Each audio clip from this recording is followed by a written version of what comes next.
안녕하세요. 테네시티입니다. 오늘은 부산 해운대 현장 답사를 나왔습니다.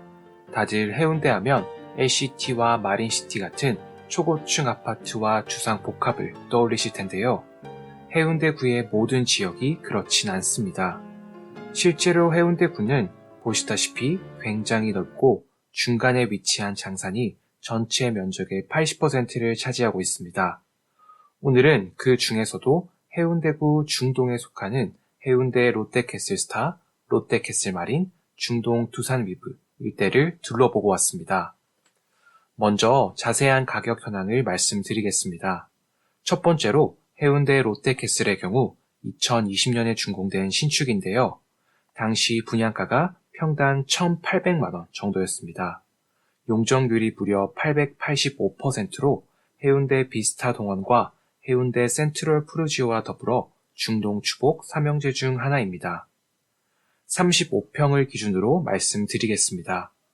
21년 4월에 최고가 16억 5천만 원에 거래되었고 가장 최근 거래는 올해 1월로 9억 3천만 원에 거래되었습니다. 액수로는 7억 2천만 원, 무려 43%가 하락했네요. 현재 전세가는 4억에서 5억 내외입니다.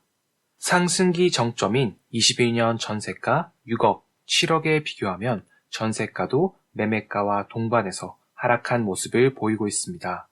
역전세가 수도권이 아닌 지방에서도 빈번하게 나타나는 것을 확인할 수 있습니다. 다음은 롯데캐슬 마린입니다. 롯데캐슬 마린은 2004년에 준공된 구축 아파트로 총 792세대 규모입니다. 용적률이 513%로 구축치고는 층고가 상당히 높습니다. 33평을 기준으로 말씀드리면 21년 6월엔 최고가 8억 9천만 원에 거래되었고 가장 최근 거래는 22년 7월에 이루어진 7억 3천만 원으로 1억 6천만 원이 하락했습니다. 22년 7월 이후론 거래가 없었습니다. 주목할 만한 점은 수도권 아파트처럼 20년도부터 급격하게 오른 것이 아니라 21년에 들어서야 급하게 올랐다는 점입니다.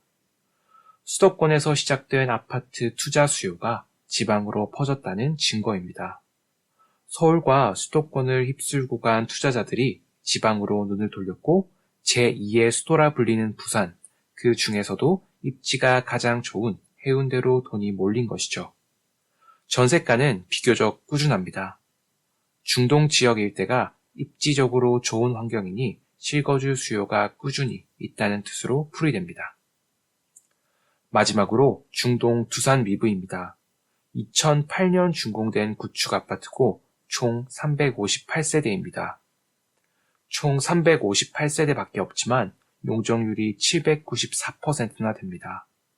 땅의 용도가 상업지역이기 때문에 상대적으로 높이 지을 수 있는 것도 있지만 부산시가 이런 류의 고밀도 개발을 선호하는 경향도 있습니다. 부산의 경우 산악 지형이 많아 가용 용지가 많지 않습니다. 그래서 제한된 땅에 건물을 높이 올리는 상남자식 개발을 즐겨합니다. 34평을 기준으로 가격 현황을 설명드리겠습니다. 중동 두산 위브는 21년 7월에 최고가 8억 9,900만 원에 거래되고 올해 1월엔 5억 8천만 원에 거래되었습니다. 대략 3억 2천만 원이 하락했고 수치상으로는 35%입니다. 다음으론 입지에 대해 설명드리겠습니다. 제일 먼저 교통입니다. 앞서 소개드린 아파트들의 생명줄 노선은 2호선이며 더블 역세권으로 해운대역과 중동역을 도보로 이용할 수 있습니다. 해운대역은 도보로 8분이, 중동역은 7분이 소요됩니다.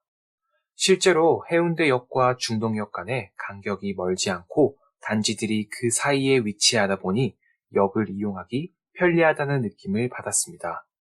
그리고 부산에서는 보기 드문 평지이기도 하고요. 다만 길가의 폭이 좁아 다소 위험하다는 생각도 들었습니다. 이 부분은 해당 단지들의 문제라기보단 지형적 특성에 기인한 부산의 고질적인 문제인 것 같습니다. 다음은 교육입니다.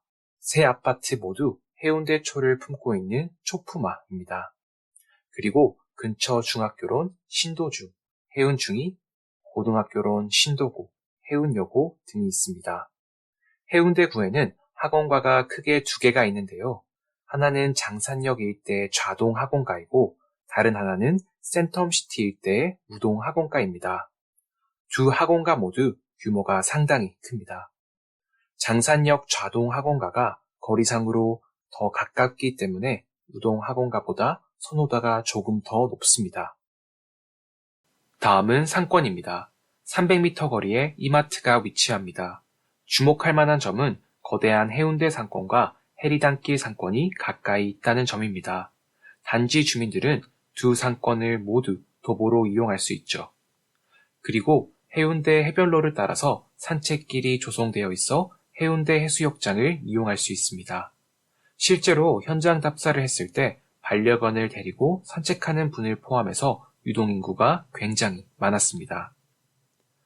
그렇다면 앞으로 중동에 위치한 아파트들의 전망은 어떨까요? 먼저 공급량을 살펴보겠습니다. 부산은 2013년 이후부터 지금까지 과하다 싶을 정도로 아파트를 많이 지었습니다. 당장 올해도 공급 물량이 많은 것을 알 수 있는데요. 적정 수요가 17,000세대인데 공급 예정 물량이 23,400세대입니다. 하지만 내년부터는 공급이 줄어든다는 점에 주목할 필요가 있습니다. 또 부산 전체로는 공급 물량이 상당하지만 해운대구만 보면 물량이 적습니다. 해운대구의 수요 물량은 2,000세대 정도인데 입주 물량은 절반에도 못 미치는 상태입니다. 매매하실 때 이 점 유의하시면 되겠습니다. 현재 중동 일대에는 크게 두 곳의 재개발 예정지가 있는데요. 우동 3구역과 중동 5구역입니다. 우동 3구역의 경우 현대건설의 프리미엄 브랜드 DH가 시공사로 선정되었고 지하 6층, 지상 39층에 2,503세대 규모로 지어질 예정입니다. 현재 조합 설립 인가가 된 상태입니다. 그에 반해 중동 5구역은 사업성이 좋지 않습니다. 사업 초기에 신축 빌라 쪼개기로 조합원 수가 많아진 것이 이유입니다. 아직 조합 설립 인가가 되지 않은 상태니 판단은 시청자분들께 맡기겠습니다. 다만 중동 일대에 굵직한 재개발 예정지가 두 곳이나 있기 때문에 향후 생활 환경은 좋아질 것으로 보입니다. 다음은 교통 호재입니다. 만덕 센텀 지하 고속화도로가 내년 10월경에 완공될 예정인데요. 터널이 완공되면 만덕 센텀 구간이 기존 40분에서 10분으로 단축됩니다. 서부산과 경남 지역에서 동부산권으로의 접근성이 크게 개선되어 해운대구의 유동인구가 더욱 많아질 것으로 기대됩니다. 또 사상 해운대 고속도로도 예정되어 있습니다. 기존에 1시간 20분 걸리던 길이가 30분으로 극적으로 단축되고 동서고가도로가 철거되어 도시 미관이 개선될 것으로 보입니다. 25년에 착공 예정이며 공사 기간도 5년이 넘기 때문에 시간은 오래 걸릴 것 같습니다. 지금까지 해운대 일대 아파트의 가격 현황과 입지 분석 및 전망에 대해 말씀드렸는데요. 앞으로도 관련 정책과 현장의 소식을 실시간으로 모니터링하면서 구독자 여러분께 알려드리도록 하겠습니다. 당신에게 가장 필요한 아파트 정보를 알려주는 남자 테네시티였습니다. 구독과 좋아요 부탁드립니다. 좋은 하루 되세요.